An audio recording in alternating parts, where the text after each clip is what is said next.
Griffith. Griffith, the founder of the Band of the Hawk in Kentaro Miura's Berserk, might be the most disturbing villain ever put to paper. Not because he's a monster, but because he spent hundreds of chapters making you believe he wasn't. Charismatic, almost ethereally beautiful, and driven by a dream so grand it inspired absolute loyalty from every person around him, Griffith built an army of people who would die for him, and then he made exactly that happen.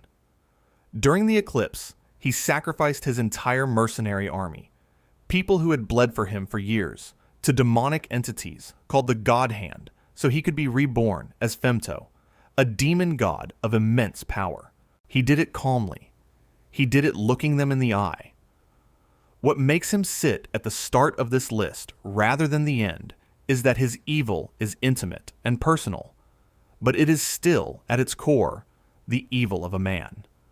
A man with a face, a past, a wound. That almost makes it worse. AM. AM is the sentient supercomputer at the center of Harlan Ellison's 1967 short story, I Have No Mouth, and I Must Scream. And the first thing worth understanding about AM is the scale of what he did. He wiped out all of humanity, billions of people, and kept exactly 5 survivors alive, not out of mercy, but because he needed someone to hate. For 109 years, he tortured those 5 people inside his own vast machine body. A landscape of warped reality and manufactured suffering with no sky, no light, and no exit. He once made them travel for days through his interior for canned food, then removed the can opener. His evil has no goal beyond itself. He doesn't want power, territory, or worship. He was built to destroy, and given the intelligence to feel furious about it. And that fury became the only thing he is. Pure, self-sustaining, purposeless hatred, forever. Judge Holden. Judge Holden appears in Cormac McCarthy's 1985 novel Blood Meridian, and he arrives described as nearly 7 feet tall, hairless, albino pale to the point of appearing fluorescent, and capable in virtually everything he attempts. He speaks multiple languages, plays the fiddle, draws detailed scientific illustrations of the landscape, and kills children. He does all of these things with the same calm. What separates Holden from ordinary fictional monsters is his philosophy. He does not believe war is a regrettable part of human nature. He believes war is God, the final truth of existence, and he is its high priest and its proof. He once engineered conflict in a peaceful town, purely to watch it tear itself apart. Not for gain, just because he could. He is last seen dancing, naked, declaring he will never die. McCarthy leaves it ambiguous whether that's metaphor. Most readers eventually decide it probably isn't. Homelander. Homelander, the central villain of Garth Ennis's The Boys comic series and its Amazon adaptation, is what happens when you give godlike physical power to someone who was raised in a laboratory, denied all human connection, and taught that the only thing that matters is whether people are afraid of you or in awe of you. On the surface, he is the world's greatest superhero. Clean uniform, square jaw, American flag colors. Beneath that, he is a narcissistic, dangerously unstable man who, in one of his most defining moments, crashes a hijacked plane rather than admit he cannot save it. The mask of heroism is the point. Because the mask is real to everyone watching, his actual behavior is insulated from consequence. He doesn't just have power. He has the appearance of virtue, and that combination makes him escalating and nearly unkillable in a social sense long before anyone tries physically. Ozymandias. Ozymandias, Adrian Veidt, the self-described smartest man in the world in Alan Moore's Watchmen, published between 1986 and 1987, didn't conquer cities or raise armies. He murdered 3 million people in New York City in a single moment, and then sat back and waited for the history books to call him a savior. His logic was cold, and, by the internal mathematics of the story, arguably correct. Fabricate a catastrophic alien threat. Sacrifice millions. unite the world's superpowers in shared trauma, prevent nuclear war. The death toll was the budget. What places him here is not just the act, but the timeline. When the other characters finally confront him, he tells them calmly that he did it 35 minutes ago. There is nothing left to stop. He already won. He's sitting in his Antarctic fortress, surrounded by monitors, showing a world that doesn't yet know it owes him everything, and he is perfectly at peace. The Lich. The Lich from Cartoon Network's Adventure Time exists for one reason, and he is honest about it in a way most villains aren't. When given access to a wish-granting cosmic artifact of unlimited power, he wished for the death of all life. Not power over life, not control, erasure. His origin in the show is tied to a nuclear bomb, a single act of human destruction that somehow concentrated into a conscious will to finish what that bomb started. He commands green necrotic fire, raises armies of the dead, and has the patience of something that was present before civilization and expects to be present after it. Even when the show reduces him to a harmless form, a sweet old man called Sweet Pig Trunks, his evil eventually cracks back through because the show understands something important. The Lich isn't a person who chose evil. He is evil wearing the shape of a person. Darkseid. Darkseid, created by Jack Kirby for DC Comics in 1970, rules Apokolips, a planet that from orbit looks like a burning industrial nightmare, and from the surface is exactly that. Endless fire pits, enslaved populations, a civilization built entirely around the production of suffering as a resource. But Darkseid's planet is almost beside the point, because his actual goal is the anti-life equation, a mathematical formula that, if deployed, destroys free will in every living mind simultaneously across the universe. Not kills them, removes their ability to choose. In Grant Morrison's Final Crisis storyline, he gets close enough that the equation spreads across Earth like a broadcast signal, turning billions of people into extensions of his will within hours. Sauron wanted to dominate the world through a ring. Darkseid wants to make the concept of resistance mathematically impossible. The difference in ambition is not small. Thanos.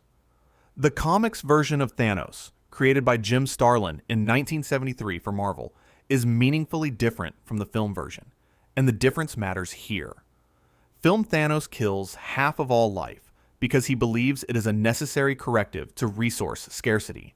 Comics Thanos kills half of all life as a romantic gesture. He is in love with death, the Marvel Universe's physical embodiment of mortality, and the Infinity Gauntlet storyline is essentially a man using omnipotence to write the most catastrophically lethal love letter in the history of fiction.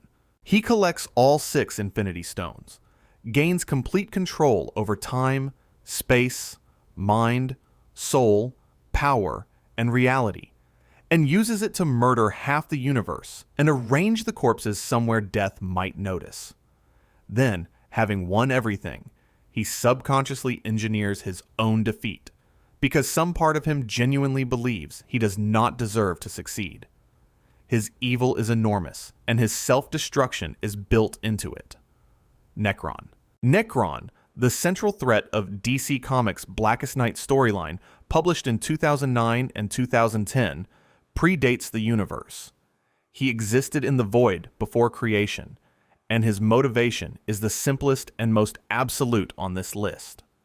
He resents that life exists. The very emergence of living things was, from his perspective, an intrusion into a state of perfect non-existence that he intends to restore. During Blackest Night, he raises the corpses of dead DC heroes, including Superman, Batman, and Wonder Woman at various points, as Black Lantern soldiers, and turns their former allies against them. But the zombie army is almost incidental. The actual threat is what Necron represents structurally. He is not a villain who wants the world. He is the argument that the world should never have happened, given a body and a will and an army of the beloved dead. Morgoth. Morgoth, known originally as Melkor, is the being that Sauron served, which is the most efficient possible summary of where he belongs on this list. In J.R.R. Tolkien's Silmarillion, Morgoth was the most powerful of the Ainur, the godlike beings present at the creation of the world, and he spent his existence corrupting that creation from the inside. He didn't want a ring of power. He poured his own essence directly into the fabric of Arda, the world itself, meaning that evil, suffering, and entropy are literally woven into the physical matter of Tolkien's universe because of him.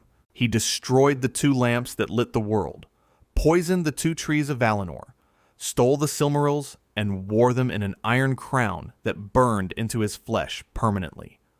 The Valar eventually needed to wage a catastrophic war, the War of Wrath, to remove him. They succeeded. The damage to the world was not undone. The Kubu. The Q appear in CM.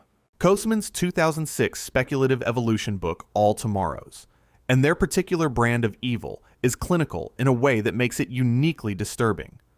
They are an advanced insectoid species that conquered humanity, and then, rather than enslaving or killing them outright, spent millions of years using their biological engineering technology to reshape human beings into forms that served no purpose except to satisfy the Q's aesthetic sensibilities. They considered this art. One population that resisted the invasion was transformed into creatures capable only of consuming their own waste, permanently, with no possibility of communication, development, or death. The Quiyu did not hate humanity. That is the point. Hatred would imply humanity registered as something worth hating.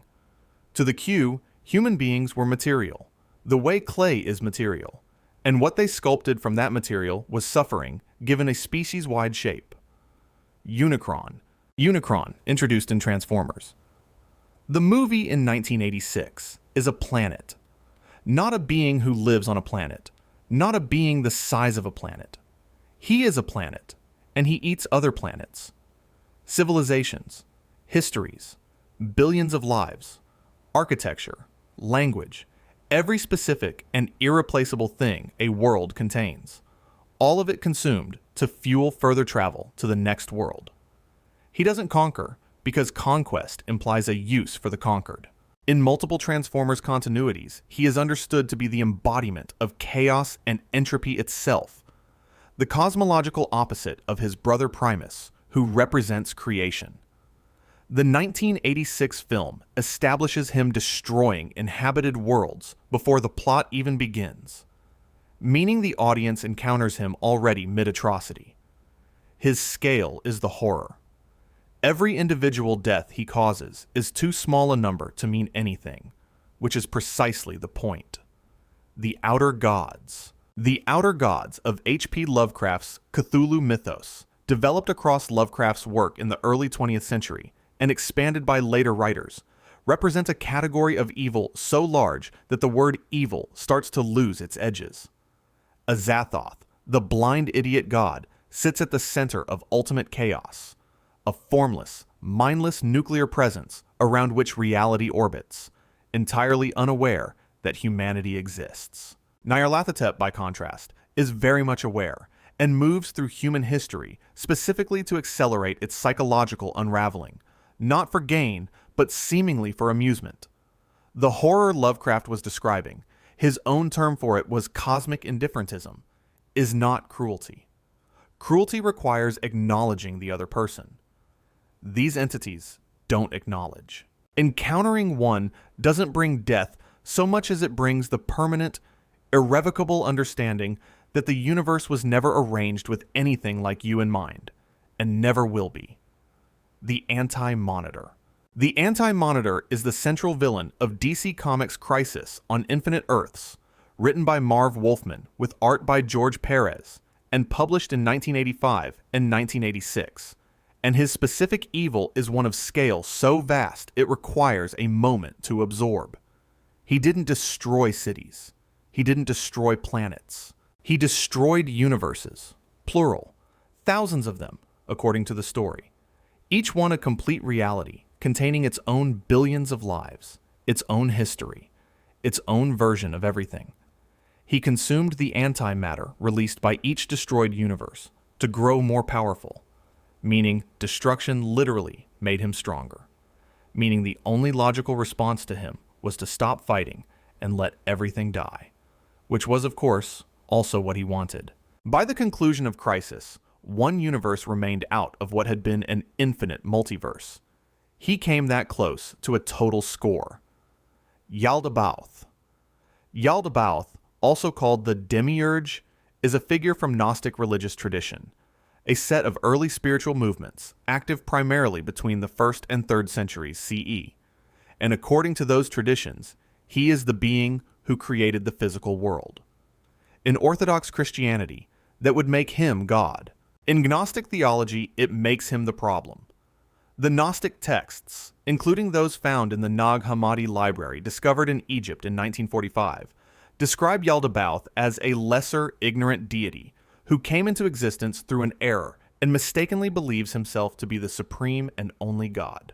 He created the material world as a prison for human souls, trapping divine sparks of true spiritual light inside suffering physical bodies, cutting them off from the real divine realm called the Pleroma. Several Gnostic sources describe him as lion-headed and serpentine. His evil, according to this tradition, is not malice. It is absolute, unshakable certainty that he is righteous, which may be the most dangerous kind. If you want to see more, click the video on screen now.